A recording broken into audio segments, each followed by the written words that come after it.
Welcome to government job career channel. இப்போ நம்ம எதை பற்றி பார்க்க போகிறோம்னா, நம்ம தமிழ்நாட்டிலேருந்து வந்திருக்கக்கூடிய ரயில்வே நிலையத்திலேருந்து பார்த்தீங்கன்னா உங்களுக்கு குரூப் டிக்கான நோட்டிஃபிகேஷன் வெளியாயிருக்கு. அதை பற்றி தான் நம்ம இப்போ பார்க்க போகிறோம். இந்த ஜாபுக்கான எஜுகேஷன் அண்ட் குவாலிஃபிகேஷன் வரைக்கும் பார்த்தீங்கன்னா நீங்கள் வெறும் 10th பாஸ் பண்ணியிருந்தாலே நீங்கள் இதுக்கு அப்ளை பண்ணுறதுக்கு எலிஜிபிள் தான் அப்படின்றத சொல்லியிருக்காங்க. இது பார்த்தீங்கன்னா 2019க்கு அப்புறம் இப்போ தான் பார்த்தீங்கன்னா இந்த நோட்டிஃபிகேஷனை வெளியிட்டிருக்காங்க. அண்ட் இதுக்கான சேலரி பொறுத்த வரைக்கும் பார்த்தீங்கன்னா 34,000 வரைக்கும் உங்களுக்கு ஸ்டார்டிங் சேலரி இருக்கும். அண்ட் உங்களுக்கு பார்த்தீங்கன்னா உங்களுக்கு போஸ்ட்டுக்கு தகுந்த மாதிரி உங்களுக்கு சேலரி இருக்கும் அப்படின்ற மாதிரி சொல்லியிருக்காங்க. ஸோ இதுக்கு யாரெல்லாம் அப்ளை பண்ணலாம், எப்படி அப்ளை பண்ணுறது, இதுக்கான எஜுகேஷன் அண்ட் குவாலிஃபிகேஷன் என்ன, அஃபிஷியல் நோட்டிஃபிகேஷன் எப்போ விட போகிறாங்க அப்படின்றத நான் உங்களுக்கு பிரீஃபாக எக்ஸ்பிளைன் பண்ண போகிறேன். வீடியோவை ஸ்கிப் பண்ணாமல் எண்டு வரைக்கும் பாருங்கள். அதோட நம்ம சேனலுக்கு இப்போ தான் நீங்கள் ஃபர்ஸ்ட் டைமும் உள்ளே வந்திருக்கீங்கன்னா நம்ம சேனலை சப்ஸ்கிரைப் பண்ணி வச்சுக்கோங்க. அப்போ தான் நாங்கள் போடக்கூடிய கவர்மெண்ட் ஜாபோட நோட்டிஃபிகேஷன் பார்த்தீங்கன்னா உங்களுக்கு உடனே சேரும். அதோட இப்போ பார்த்துருக்கக்கூடிய ஜாபோட அஃபிஷியல் நோட்டிஃபிகேஷன் அண்டு அப்ளை பண்ணுற லிங்க்கையும் நான் கீழே டிஸ்கிரிப்ஷனில் கொடுத்துருக்கேன். அண்ட் ஸோ கைஸ் அந்த லிங்க்கை நீங்கள் கிளிக் பண்ண உடனே டேரெக்டாக இந்த பேஜுக்கு வந்துடுவீங்க. www.rrbchennai.com அப்படின்னு நீங்கள் சர்ச் பண்ணிடுவேன். இந்த வெப்சைட் பார்த்தீங்கன்னா ஓப்பன் ஆகும். 2019க்கு அப்புறம் பார்த்தீங்கன்னா 2019க்கு அப்புறம் இந்த நோட்டிஃபிகேஷன் குரூப் டிக்கான நோட்டிஃபிகேஷன் கொடுத்ததே கிடையாது. இந்த தடவை பார்த்தீங்கன்னா 2025க்கான நோட்டிஃபிகேஷன் வெளியிட்டிருக்காங்க. அதுக்கான ஷார்ட் லிஸ்ட் நோட்டிஃபிகேஷன் வெளியிட்டிருக்காங்க. அதை பற்றி தான் நம்ம இப்போ பார்க்க போகிறோம். அந்த நோட்டிஃபிகேஷன் வெளியிட்ட உடனே இந்த வெப்சைட்டில் தான் உங்களுக்கு அப்ளிகேஷன் எல்லாம் ஓப்பன் ஆகும். சரிங்க, அந்த நோட்டிஃபிகேஷனுக்கு போகலாம். இதுதான் இதுக்கான நோட்டிஃபிகேஷன். அண்ட் இந்த நோட்டிஃபிகேஷனோட லிங்க்கை நான் கீழே டிஸ்கிரிப்ஷனில் கொடுத்துருக்கேன். இந்த நோட்டிஃபிகேஷன் எது எப்போ போகிறோம் அப்படின்ற எல்லா டேட்டும் பார்த்தீங்கன்னா அந்த நோட்டிஃபிகேஷன் கொடுத்துருக்காங்க. இது 17/12/2024 அன்றைக்கி பார்த்தீங்கன்னா உங்களுக்கு அப்லோட் பண்ணியிருக்காங்க. அண்டு இதுக்கான என்னென்ன ஜோனில் பார்த்தீங்கன்னா உங்களுக்கு எவ்வளோ வேக்கன்சி இருக்குது அண்டு எந்தெந்த போஸ்ட்டுக்காக இருக்குது அப்படின்னு பார்த்தீங்கன்னா ஜோனல் லெவலில் பார்த்தீங்கன்னா எல்லா ஜோனல்லையும் உங்களுக்கான ஒர்க்கு என்ன இருக்கும் அப்படின்னு பார்த்தீங்கன்னா ஹாஸ்பிட்டல் அசிஸ்டண்ட் கொடுத்துருக்காங்க, அண்ட் அசிஸ்டண்ட் டெபோட் கொடுத்துருக்காங்க, அண்ட் ஜென்ரல் அசிஸ்டண்ட் போர்ட்டர், இந்த மாதிரி பார்த்தீங்கன்னா உங்களுக்கு குக்கிலேருந்து எல்லாமே கொடுத்துருக்காங்க. அண்ட் கேட்ரிங்கு கொடுத்துருக்காங்க, லேப் அசிஸ்டண்ட் அண்ட் மெக்கானிக்கல் இன்ஜினியரிங்கில் பார்த்தீங்கன்னா இன்ஜினியரிங் லெவல்லே கொடுத்துருக்காங்க. இதுக்கெல்லாம் பார்த்தீங்கன்னா 10th படிச்சிருந்தாலும் அப்ளை பண்ணிக்கலாம், ப்ளஸ் ஐடிஐ இருந்தாலும் நீங்கள் அப்ளை பண்ணிக்கலாம். மற்ற எஜுகேஷன் அண்ட் குவாலிஃபிகேஷன் அப்ளை பண்ணுறதுக்கு எலிஜிபிள் இல்லை அப்படின்றதையும் இவங்க சொல்லியிருக்காங்க. பியூவில் பார்த்தீங்கன்னா என்னென்ன கொடுத்துருக்காங்க அப்படின்னு பார்த்தீங்கன்னா டிராஃபிக்கில் 5058 வேகன்சிஸ் கொடுத்துருக்காங்க.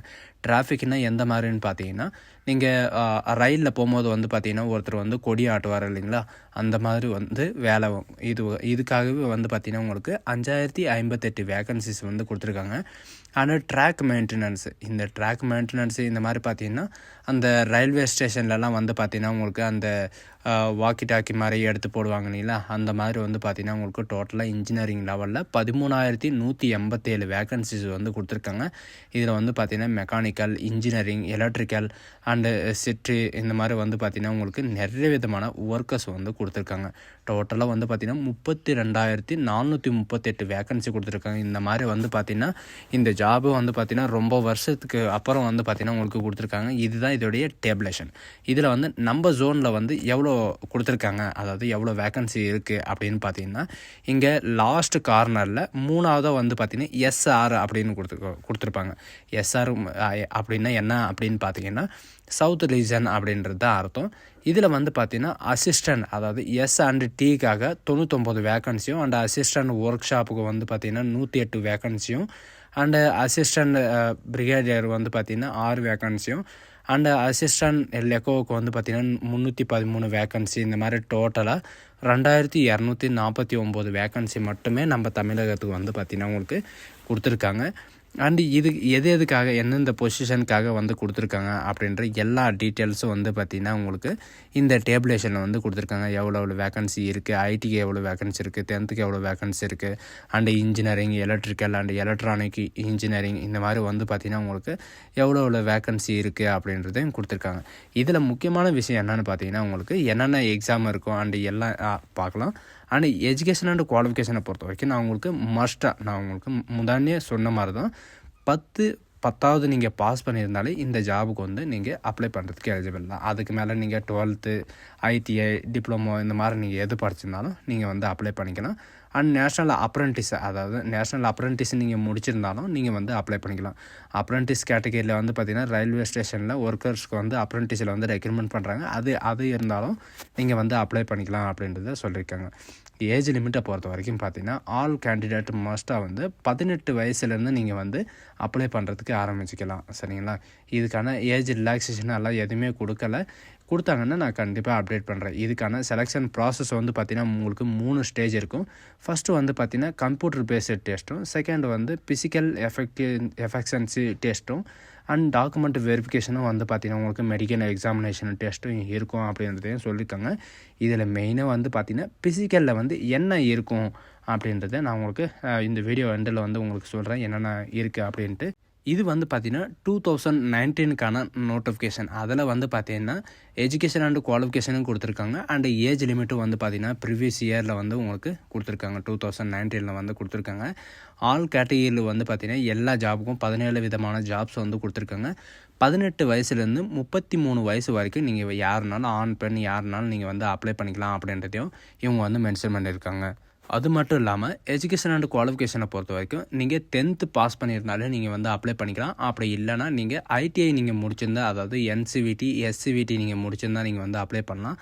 அப்படி இல்லைனா நேஷ்னல் அப்ரெண்டிஸ் என்சிவிடி நீங்கள் முடிச்சிருந்தாலும் நீங்கள் வந்து அப்ளை பண்ணிக்கலாம் அப்படின்றத சொல்லியிருக்காங்க. மற்றவங்கலாம் வேறு யாரும் அப்ளை பண்ண முடியாது. இவங்க கொடுத்துருக்குற இந்த எஜுகேஷன் அண்ட் குவாலிஃபிகேஷன் இருந்தால் நீங்கள் வந்து அப்ளை பண்ணிக்கலாம். இந்த இதுக்கு வந்து பார்த்திங்கன்னா எவ்வளோ வேக்கன்சிஸ் வந்து கொடுத்துருக்காங்க அப்படின்னு பார்த்தீங்கன்னா டோட்டலாக 56,504 வேக்கன்சிஸ் வந்து பார்த்திங்கன்னா உங்களுக்கு டோட்டலாக வந்து கொடுத்துருக்காங்க.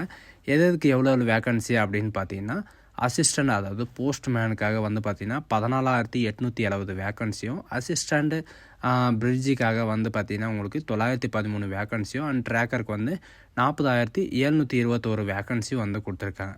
நெக்ஸ்ட்டு வந்து பார்த்திங்கன்னா உங்களுக்கு கம்ப்யூட்டர் பேஸ்டு டெஸ்ட் வந்து எப்படி இருக்கும் அப்படின்னு பார்த்தீங்கன்னா கம்ப்யூட்டர் பேஸ்டு டெஸ்ட்டில் வந்து என்னென்ன எலிஜிபிள் கேட்டகிரியில் என்னென்ன எக்ஸாம் இருக்கும் அப்படின்ற எல்லா டீட்டெயில்ஸும் வந்து பார்த்திங்கன்னா உங்களுக்கு கொடுத்துருக்காங்க. எக்ஸாம் டியூரேஷனை பொறுத்த வரைக்கும் பார்த்திங்கன்னா உங்களுக்கு 90 நிமிஷம் வந்து கொடுத்துருப்பாங்க. அண்ட் ஜென்ரல் சயின்ஸில் வந்து 25 கொஷினும், அண்ட் மேத்தமெட்டிக்ஸில் வந்து 25 கொஷினும், அண்ட் ஜென்ரல் இன்டெலிஜென்ட் ரீசனில் வந்து 30 கொஷினும், அண்ட் ஜென்ரல் அவேர்னஸ் கரண்ட் அஃபேக்டில் வந்து பார்த்திங்கன்னா 20 கொஷினும், டோட்டலாக வந்து பார்த்திங்கன்னா உங்களுக்கு 100 கொஷினுக்கு வந்து பார்த்திங்கன்னா உங்களுக்கு எக்ஸாம் நடக்கும். அதுக்கப்புறம் வந்து பார்த்திங்கன்னா உங்களுக்கு மேத்தமெட்டிக்ஸில் வந்து என்ன கொடுத்துருக்காங்க, அண்ட் ஜென்ரல் அவேர்னஸ் ஜென்ரல் இன்டெலிஜென்ட்டில் வந்து என்ன கொடுத்துருக்காங்க, அண்டு ஜென்ரல் சயின்ஸில் வந்து பார்த்திங்கன்னா உங்களுக்கு என்னென்ன சப்ஜெக்ட் இருக்கும், அண்டு இதில் வந்து பார்த்திங்கன்னா எல்லா டீட்டெயில்ஸும் வந்து பார்த்திங்கன்னா உங்களுக்கு கொடுத்துருக்காங்க. நெக்ஸ்ட்டு வந்து பார்த்திங்கன்னா ஃபிசிக்கல் எஃபெக்ஷனில் வந்து என்னென்ன இருக்கும் அப்படின்னு பார்த்தீங்கன்னா ஃபிசிக்கல் எஃபெக்ட்ஸில் வந்து மெயிலுக்கும் ஃபீமேலுக்கும் வந்து பார்த்திங்கன்னா உங்களுக்கு தனித்தனியாக கொடுத்துருக்காங்க. மெயிலுக்கு ஃபஸ்ட்டு பார்க்கலாம். மெயிலுக்கு வந்து பார்த்திங்கன்னா உங்களுக்கு கேரி, அதாவது 35 கேஜி வந்து பார்த்திங்கன்னா நீங்கள் வெயிட்டு தூக்குற மாதிரி இருக்கும். வெயிட்டு தூக்கிட்டு 100 மீட்டர் டிஸ்டன்ஸ் வரைக்கும் பார்த்திங்கன்னா உங்களுக்கு 2 நிமிஷம் வரைக்கும் உங்களுக்கு டைம் இருக்கும். அந்த 2 நிமிஷத்துக்குள்ளே நீங்கள் அந்த வெயிட்டை தூக்கிட்டு வரணும். இது எதுக்காக அப்படின்னு பார்த்தீங்கன்னா உங்களுக்கு இந்த வெயிட்டு தாங்குகிற கெப்பாசிட்டி இருக்கா அப்படின்றதுக்காக தான் உங்களுக்கு வந்து செக் பண்ண போகிறாங்க. அண்டு ஃபீமேலுக்காக வந்து பார்த்திங்கன்னா உங்களுக்கு எவ்வளோ இருக்கும் அப்படின்னு பார்த்தீங்கன்னா 20 கேஜி வந்து இருக்கும். வெயிட் வந்து பார்த்திங்கன்னா 20 கேஜி இருக்கும். 100 மீட்ரு வந்து 2 நிமிஷத்துக்குள்ளே வந்து பார்த்திங்கன்னா நீங்கள் கிராஸ் பண்ணுற மாதிரி அப்படின்னு கேட்டிருக்காங்க. ஷுட்டாக வந்து பார்த்திங்கன்னா உங்களுக்கு ரன் ஃபார் டிஸ்டன்ஸ் வந்து 1000 மீட்ரு வந்து 4 நிமிஷம் 15 செகண்ட் வரைக்கும் இருக்கும் அப்படின்னு சொல்லியிருக்காங்க மெயிலுக்காக. அண்டு ஃபீமேலை பொறுத்த வரைக்கும் பார்த்திங்கன்னா உங்களுக்கு டிஸ்டன்ஸு 1000 மீட்ரு வந்து கொடுத்துருக்காங்க. 5 மினிட்ஸு 40 செகண்ட்ஸ் வரைக்கும் உங்களுக்கு டைம் வந்து கொடுத்துருக்காங்க. 5:40 வரைக்கும் உங்களுக்கு டைமும் கொடுத்துருக்காங்க. அதுக்குள்ளே நீங்கள் இந்த 1000 மீட்டரை வந்து, அதாவது 1 கிலோமீட்டரை வந்து நீங்கள் கடந்துட்டால் நீங்கள் வந்து இதுக்கு செலக்ட் ஆகிடலாம் அப்படின்றதையும் இவங்க வந்து சொல்லியிருக்காங்க. இதில் வந்து பார்த்திங்கன்னா ரன்னிங் தான் இருக்கும். இது வந்து வாக் ஆன் இன்டர்வியூ எல்லாம் கிடையாது. சரிங்களா? ஸோ காய்ஸ், இந்த வீடியோ உங்களுக்கு பிடிச்சிருந்தா உங்கள் ஃப்ரெண்ட்ஸ் அண்ட் ஃபேமிலிக்கு கண்டிப்பாக ஷேர் பண்ணுங்கள். இந்த ஆப்பர்ச்சுனிட்டி வந்து யாரும் மிஸ் பண்ணிடாதீங்க. So guys, thank you.